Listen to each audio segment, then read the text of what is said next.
Have you ever been to the store picking out a game for your loved one and seen hundreds of titles and feel completely overwhelmed by which one to pick? Fear not, most genres are smaller than others, with the two biggest being first-person shooters and role-playing games. First-person shooter is named because of the perspective taken by the gamer. In one of these games, the player views the game world directly from the eyes of the virtual character. In most cases, these games involve competing, shooting, or killing, as well as walking, running, or jumping through a virtual reality world.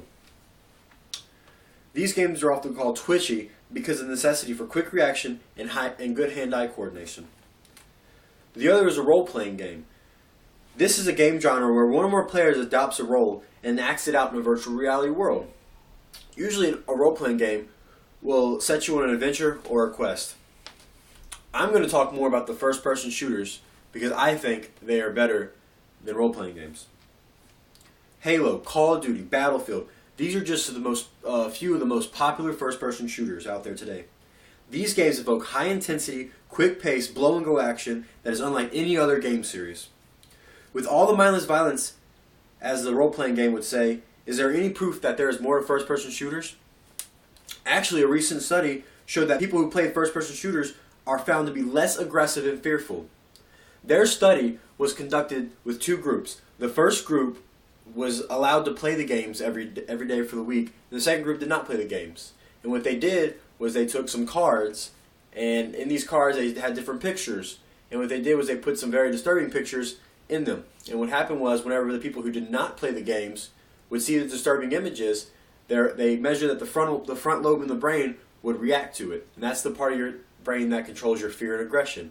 Whereas whenever they did it to the people who played the first-person shooters, their brain did not react to these pictures as much.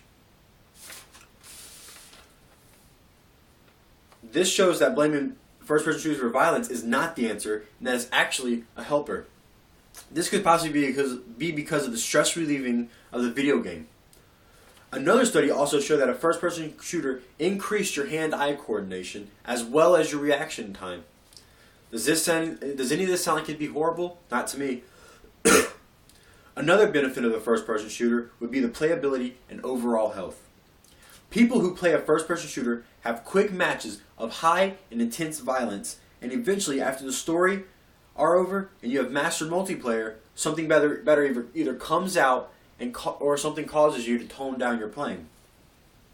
Whereas, if you're playing a role-playing game such as, let's say the biggest one, World of Warcraft, you have more of a chance of becoming addicted. This is scientifically proven. Why is this? This is because of the adventureness and socialization of the role-playing games. People that play role-playing games begin to become dependent on other gamers and feel that the other gamers need them. They begin to lose themselves in the game. However, in a first-person shooter, it's every man for himself. And with such short matches, most of the friends you play with are actually... and in first-person shooters, it's man for himself. With such short matches, most of the friends you play with are actually friends you will see Monday morning.